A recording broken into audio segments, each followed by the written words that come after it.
नमस्कार, मैं हूं हरिकेश द्विवेदी और आप देख रहे हैं एचकेडी वर्ल्ड। पीथमपुर को शर्मसार कर देने वाला जघन्य हत्याकांड, रुपेश बिरला हत्याकांड, जो पूरे देश भर में ट्रेंड पर रहा। इस हत्याकांड के बाद तमाम तरह से ये कयास लगाए गए कि कहीं ना कहीं शहर की फिजा में बदलाव आएगा और कहीं ना कहीं हो सकता है कि बड़ा दंगा या तमाम चीज़ें हो जाएं। लेकिन यहाँ के क्षेत्रीय नेताओं, धार के विधायक प्रतिनिधि संजय वैष्णव की सूझबूझ रही कि किसी भी तरह की फिजा को बिगड़ने नहीं दिया और बेहद ही शांति प्रिय तरीके से जो है कातिलों के संपत्तियों की कुर्की की गई और तमाम चीज़ें। इस वक्त हमारे साथ मौजूद हैं संजय वैष्णव, विधायक प्रतिनिधि हैं। हम इनसे चर्चा करेंगे कि आखिरकार इस पूरे मामले को किस तरह से आपने किस तरह से निगरानी की और क्या तमाम कार्रवाई फिर आगे बढ़ी।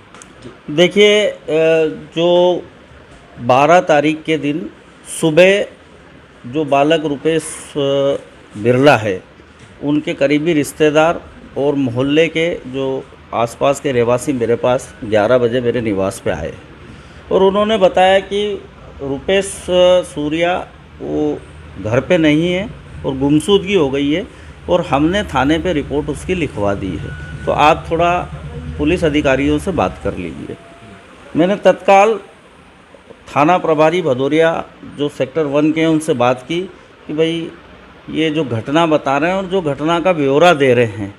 तो घटना में जो नाम का उल्लेख किया जा रहा है तो ये गंभीर घटना है, एक सामान्यतः घटना नहीं है, तो इसका ज़रा प्रॉपर एक कार्रवाई जो है बिल्कुल गंभीरता से हो जाए। और यही बात मैंने सीएसपी तृणेन बघेल जी से दूरभाष पे की।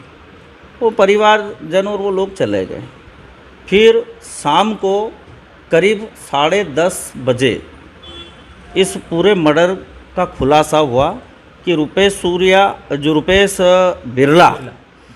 और उसको आशिक पटेल और उसके साथियों ने मार दिया और आशिक पटेल का जो कैंपस है उसमें उसकी लाश को दफना दिया। ये खुलासा हुआ। 11 बजे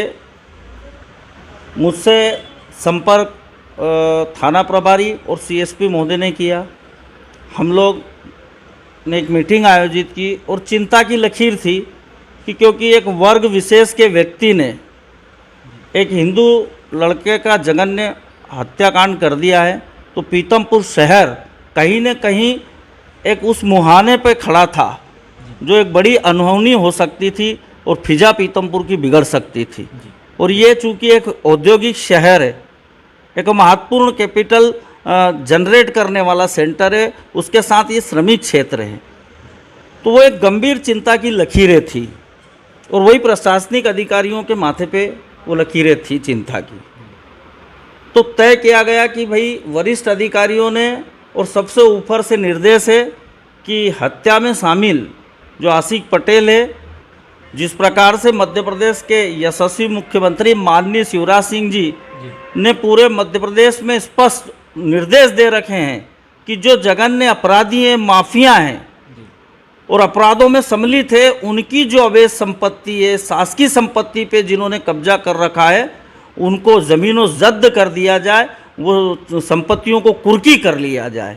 ये निर्देश माननीय मुख्यमंत्री जी के हैं और उसी पर निर्णय प्रशासन ने लिया कि मुख्य आरोपी जो आशिक पटेल है उसकी संपत्ति रात में ही चिन्हांकन की गई और रात में ही प्रशासन ने तय करके सुबह अमले ने उसकी जितनी भी अवैध संपत्ति थी, जो राजस्व विभाग की भूमि पे बड़े बिल्डिंग जो बना रखे थे, किराएदार उसमें रख रखे थे, स्कूल का निर्माण कर रखा था, उसको प्रशासन ने तोड़ दिया, ज़मीनों जब्त कर दिया और प्रशासन ने उस शासकीय ज़मीन को कब्जे में लेकर वो नगर पालिका को हस्तांतरित कर रही है और नगर पालिका वहाँ पर शासकीय स्कूल और मांगलिक भवन बनाने की भी प्रस्ताव पारित कर कार्रवाई कर रही है। इस पूरे मामले में एक बेहद बारीकी से सूझबूझ की ज़रूरत थी। आपकी नेतृत्व क्षमता पर वाकई कोई शक नहीं है, लेकिन क्या ऐसा एक पल के लिए लगा कि हो सकता है कि ये मामला संभालना बेहद मुश्किल हो जाए, और किस तरह से बातचीत आपने हिंदू संगठनों और तमाम वर्ग के लोगों से की? देखिए, बहुत गंभीर मामला था क्योंकि जो हत्याकांड का स्वरूप था वो एक विभत्स था। अगर कोई भी, मैं किसी भी वर्ग ने, कोई भी समाज अगर उस हत्याकांड को देखेगा तो एक रोंगटे खड़े हो जाएंगे कि एक 22 साल का लड़का, उसको मार के वहीं गाड़ देना कैंपस में, तो एक दृश्य जघन्य था। और उससे लग रहा था एक पल के लिए कि पीथमपुर शहर जो है कहीं न कहीं उस दंगे के मुहाने पे खड़ा है, तो चिंता थी। हिंदू संगठन उनकी भी मांग जायज़ थी कि भाई ऐसे अपराधियों पे कार्रवाई होना चाहिए, एक प्रहार होना चाहिए, क्योंकि कहीं ना कहीं पूर्व में भी एक हत्याकांड में वो शामिल है। एक ड्राइवर की हत्या कर दी थी आपराधिक प्रवृत्ति और एक अपराधी, और 6 मामले दर्ज हैं, और वहाँ उसने न्यायालय में लाभ ले लिया और 3 साल बाद छोड़ दिया। तो ये प्रहार जो प्रशासन का था कि पहले इनकी जो अवैध संपत्ति है उस पर प्रहार किया जाए, बाकी कानून जो भारत का कानून है, जो हत्याकांड है, उसकी पूरी प्रक्रिया पुलिस प्रशासन ने उन धाराओं में, आईपीसी की धाराओं में उस पर प्रकरण दर्ज कर दिया है और न्यायालय में चार्जशीट पेश होगी। निश्चित रूप से एंटी माफिया अभियान कहें या मुख्यमंत्री शिवराज जी के आदेशों का जिस तरह से पालन हो रहा है और तमाम कुर्कियां प्रदेश भर में की गई हैं, उसमें सबसे बड़ी कार्रवाई पीथमपुर की बताई जा रही है। इसमें किस तरह अधिकारियों का सहयोग रहा और किस तरह से जो है नगर पालिका का सहयोग रहा, पुलिस प्रशासन ने सक्रियता निभाई, इस पर आप देखिए, मैं बिल्कुल यहाँ पर जो पुलिस प्रशासन के अधिकारी है, नगर पालिका का अमला है, जो मुख्य नगर पालिका अधिकारी, और यहाँ के सब डिवीज़न की एसडीएम रोशनी पाटीदार जी, तहसीलदार अगासिया जी, हितेन भावसार जी, और तमाम जो अमला है, मैं उनको बिल्कुल धन्यवाद देना चाहूँगा। और साथ में मुझे खुशी भी इस बात की हुई कि यहाँ का जो मीडिया था उसने भी प्रमुखता से इस चीज़ को पॉजिटिव लेके एक भूमिका निभाई, मीडिया ने भी। और आज पीथमपुर जो है शांति के रूप में हम इस बड़ी घटना से निकल आए और आज शहर शांत है, उसकी फिजा शांत है और बिल्कुल हम एक अच्छे शांति वातावरण में अभी हम है, क्योंकि घटना का स्वरूप तो आप जानते ही है।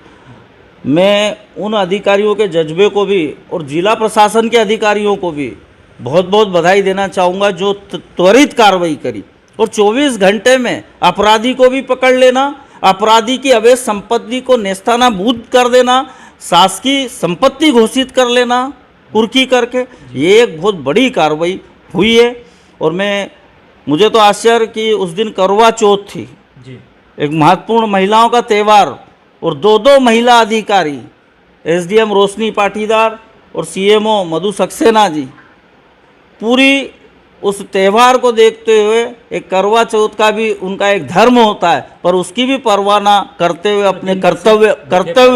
अपने कर्तव्यों का बड़ी ईमानदारी से वहाँ उन्होंने पालन किया। मैं उन दोनों अधिकारियों के जज्बों को भी बहुत बहुत बधाई देना चाहूँगा। इस पूरे हत्याकांड को पुलिस ने बेबाकी से सॉल्व किया है और प्रशासन का, नगरीय प्रशासन का, क्षेत्र के नेताओं का बहुत सहयोग रहा और शांतिप्रिय तरीके से सॉल्व हुआ। रुपेश बिरला हत्याकांड में अब परिवार अकेला है, रुपेश बिरला हमारे बीच नहीं रहे हैं, दुखद घटना है। उनके परिवार के लिए अब प्रशासन के तौर पर और क्षेत्रीय नेताओं के सहयोग से क्या आपके मन में चल रहा है, किस तरह का सहयोग मिलना चाहिए और करेंगे आप? इस संबंध में हमारी क्षेत्र की विधायक नीना वर्मा जी से बात हुई, वो पारिवारिक कारणों से दिल्ली में थी। घटना पूरी बता दी, 21 तारीख को वो रुपेश बिरला के परिवार से मिलेगी और माननीय मुख्यमंत्री जी से भोपाल मिलकर जो गरीब परिवार है उनको सरकार की तरफ से क्या मदद मिल सकती है, इसके संबंध में माननीय यशस्वी मुख्यमंत्री माननीय शिवराज सिंह जी से वो चर्चा करेंगी। रही बात हम लोगों की, क्योंकि हम भी समाज में जीते हैं और चूँकि ये श्रमिक बाहुल्य क्षेत्र है, तो हम लोगों ने भी तय किया है कि हम अपने व्यक्तिगत जो है उस सोर्स से रुपेश बिरला के परिवार को आर्थिक सहायता प्रदान करेंगे, जिसमें हमारी नगर परिषद के सभी पार्षदगण और स्थानीय जनप्रतिनिधि, स्थानीय व्यापारी, हम सब मिलके एक बड़ी राशि रुपेश बिरला परिवार को दें। बहुत बहुत धन्यवाद संजय जी, आप हमारे बीच जुड़े और बहुत ही बेबाकी से आपने तमाम सवालों के जवाब दिए हैं। आपकी सूझबूझ रही कि क्षेत्र में किसी भी तरह की फिजा बिगड़ नहीं पाई और इसके साथ ही रुपेश बिरला के परिवारजनों के लिए जो आपने सहयोग की बात की है, ये अपने आप में बेहद अहम बात है। इस एपिसोड से आप क्या समझते हैं हमें कमेंट सेक्शन में जरूर बताइए। मैं हूँ हरकेश द्विवेदी, शुक्रिया।